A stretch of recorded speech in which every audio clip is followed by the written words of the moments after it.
Hi everybody, this is Belinda from Belinda's Book Nook, and I'm here to do a Friday Reads. I intended this week to do a video and record and talk about books I read last month, and it just didn't happen as much as I wanted it to happen. It's been a crazy week, and so my reading also has been kind of affected this week as well. But you know, I think I had a good month last month reading wise. So if we were to base it on my patterns, I usually have a good month and an okay month, sometimes a bad month, and then I have a good month. So I'm not saying this is a bad month. I'm just saying that I know that I started out so strong last month in the first week, and I'm not feeling it as good about where I am right now. But we will see what will happen with regards to that, because where are we today on the 9th. So, okay, well, we'll see what's going to happen here. So, I asked you guys the last time we were together what I should do about Cain, the gene tumor. And not one of you all helped me out that. None of you told me what I should do. I want an easy answer. I think I am going to make that decision, and I am going to put this down for now. I don't feel in the mood for trying to force it or to wait to see if I can latch on. I have too many books that I have that I want to read, and this doesn't mean I won't read this ever. It's just right now it's just going to go on the later pile, not the never pile, just the later, and maybe it will be something that I don't read because I can't connect. But I just want to make sure that I give it another chance, because just everything with books is just timing. You know, if you come off a great book, the next book, no matter how good it is not going to be received the same way, right? So I'm not saying that is the case for this. I just don't know. So we'll see. You know, my mindset might be in the right place for it. So that is taken off of my list. So that leaves me with 3 books that I told you that I wanted to read this month, which is kind of good because chop, the time is ticking. I think we have 3 weeks left, right? We have 3 weeks left. Yeah. So yeah, and you know me. So let me update you on what I have been doing, so you'll be happy about something. So we remember I started this. I found the cover. Today I put the cover back on for my talk. Here's my rock. I have been, faithfully holding this rock while I'm reading it, and it's just so relaxing. It feels so good in my hand. It's kind of flat. It's kind of smooth. It's got texture. It's got coolness to it. So anyways, here I go into woo-woo land. But anyway, I'm doing pretty good in this. I'm at page 73, so that's not too bad. I want it to be further. I am enjoying it. It's very vivid story. So we will continue on this. Hopefully I can tackle some more of that today and this weekend, because I am enjoying this. So what happens is I have a book that's the mystery book that I don't want to tell you all about. But I do have that one. And then because I was so down about not being able to read Cain, I came across another book that I thought was interesting, and I am reading that one. I don't know if I'm going to tell you that one yet, because wasn't on the list either, too, right? So I don't know. But let's go back to my list, and we'll come back to that in a minute. So this is the next one on the list. Was with Red Island House by Andrea Lee. I want to get to this one. It's either I'm going to start this one or this one probably towards the end of next week. And that's assuming that I make really good headway on this one, or wrap up the other book that I'm reading right now that wasn't even on the list. So there's that hope. I'm not sure. I kind of feel like I want to do this one and then maybe round out the month with this one, because I just love her writing, and I think I'm gonna love it. So I know there's that. Let me see. And then which one am I going to tell you guys about? What to tell?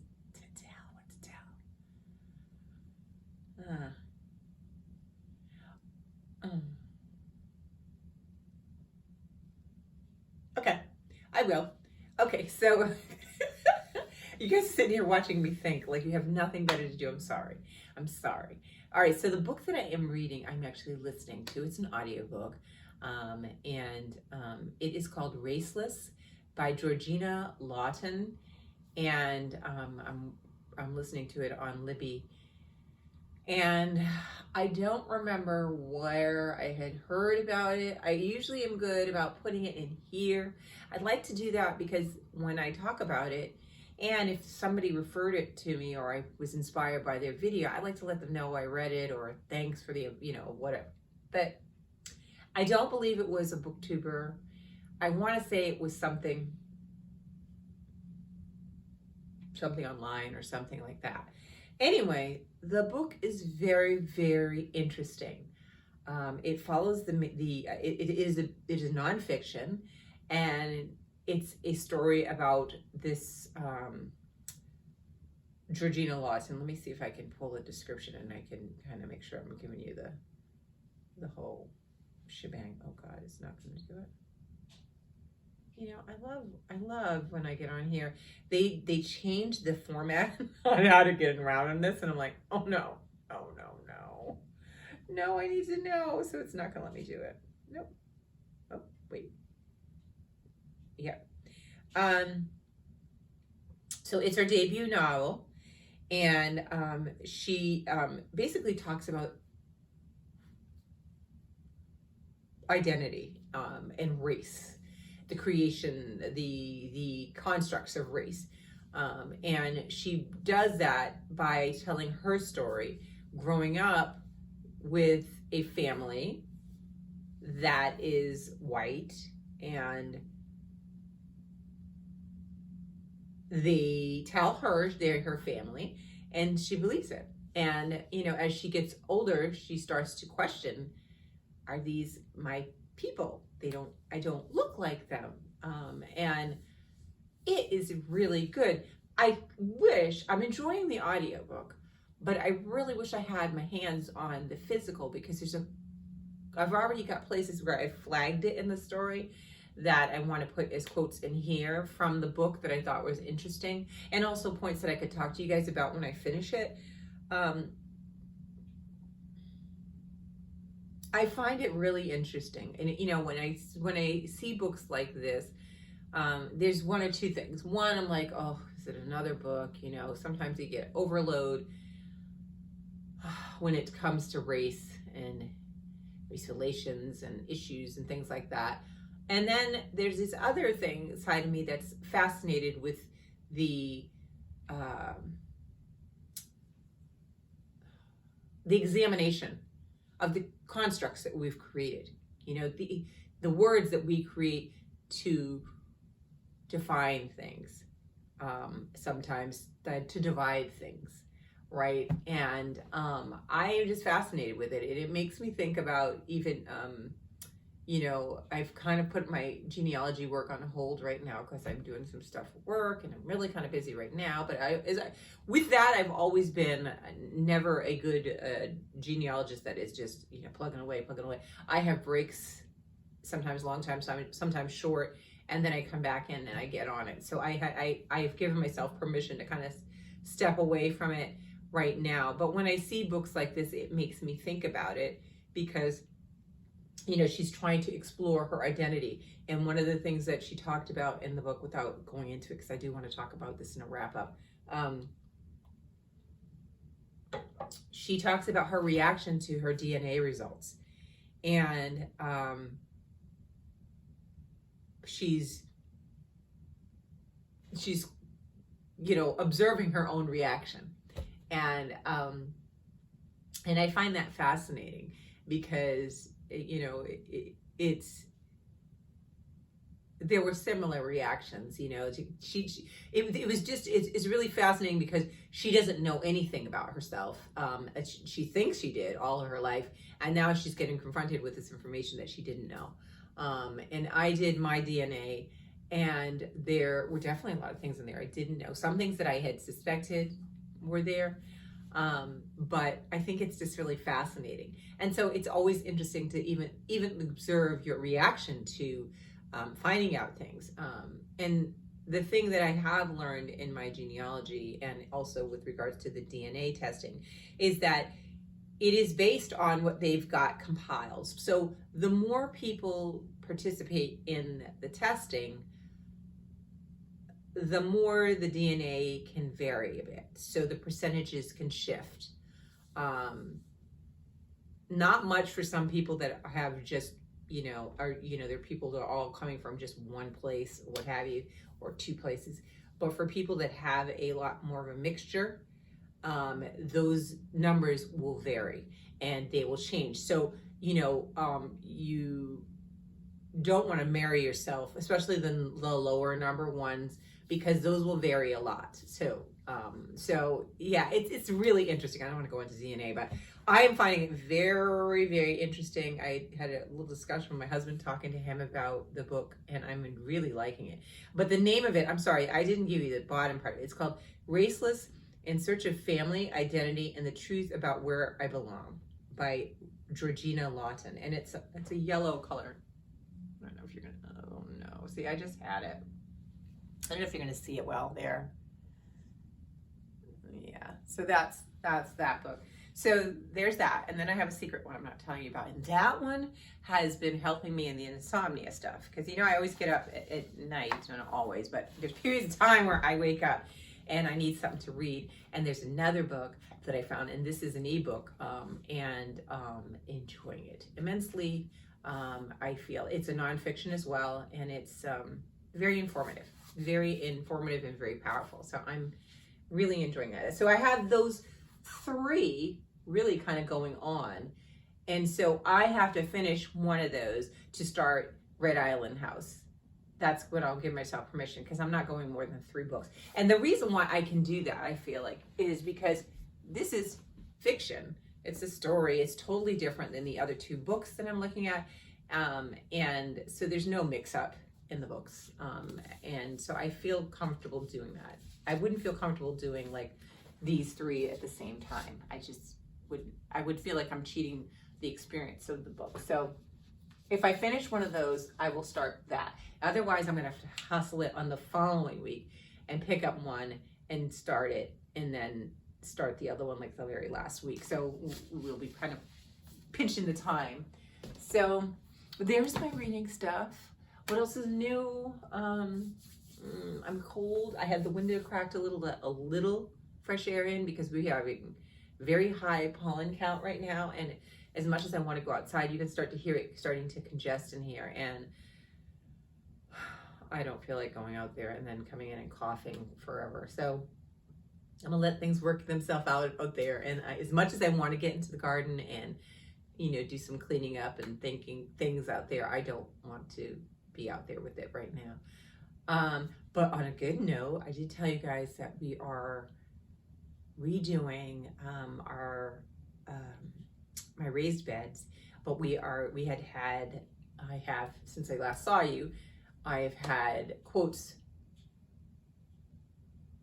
I had some contractors come to do quotes for the patio, and we have one that we agreed with. So unfortunately, as usual, I always pick products that are on back order. So the pavers that I chose that I really like, they're on back order. So on Monday, I should hear more about it to find out when they'll be in. And as soon as they come in, this contractor's agreed to send his guys over to start the work. And he said a weekend, maybe 2, depending upon what they have to do, because they work on weekends for those type of projects.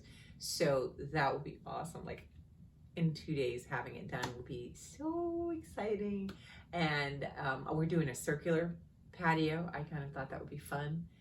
So I'm excited about that. And the thing is, I would really love, if I had my way, I'd want it done before or by, at the very latest, the first week in May, so that my husband can get on to building my raised beds, because I think I have to kind of accept that this year is not going to be a vegetable garden year, because I'm not going to be able to get things in its time. I'm not even doing anything from seed right now.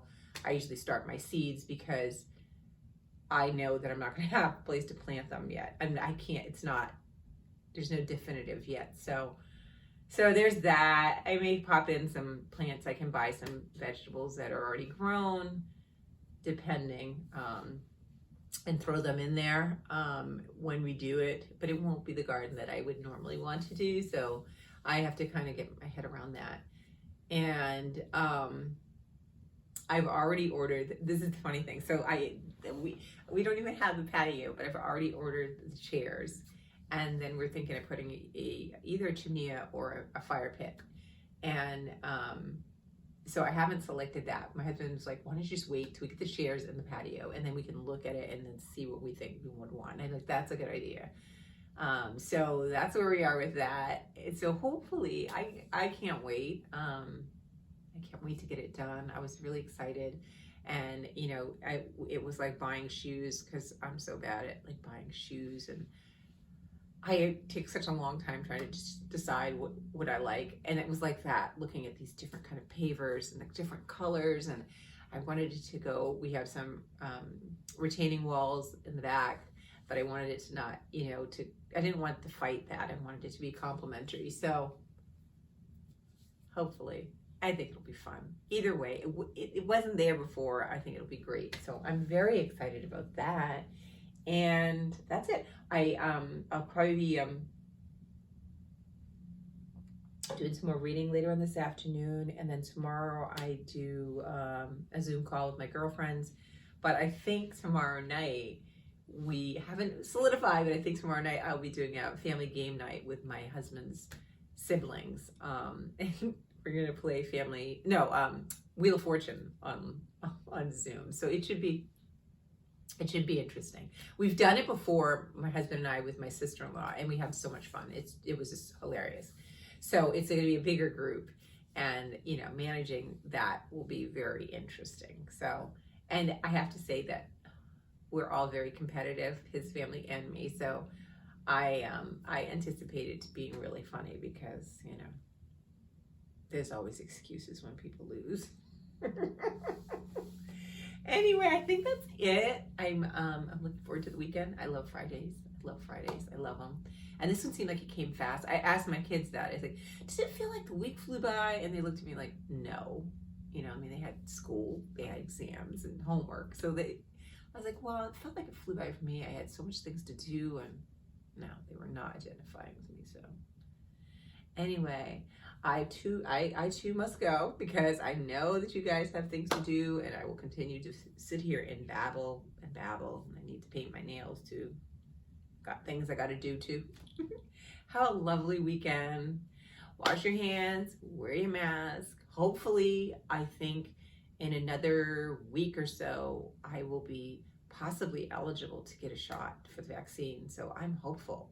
I don't know what that means. I will be eligible. Whether I can get a shot anywhere, you know, or an appointment, will be interesting to see. So it's funny, because everywhere is different. You know, my sister-in-law has already had hers, and she's in another state. And so it just depends on where you are. Both of my sister-in-laws have had theirs. So I don't know. Hopefully by the end of May, that's my thing. I hope that I'll have had my vaccine as well. So we'll see. But anyway, I will talk to you guys about some books, and hopefully I will record a video next week to do my wrap up from last week. And look at my rocks on the floor. And let me know what you guys are reading, what you're doing, what your summer plans are. Are you going to be reading a lot? Are you, and you guys didn't tell me if you guys are doing any challenges this month. I'm not doing any. I think this is this Poetry Month, which is ironic, right? That I couldn't make it through this, because this has some poetry in it. But I thought that this is Poetry Month. Anyway, let me know what you guys are up to. I hope you all are well, and I've talked too long. I'll talk to you next week. Bye.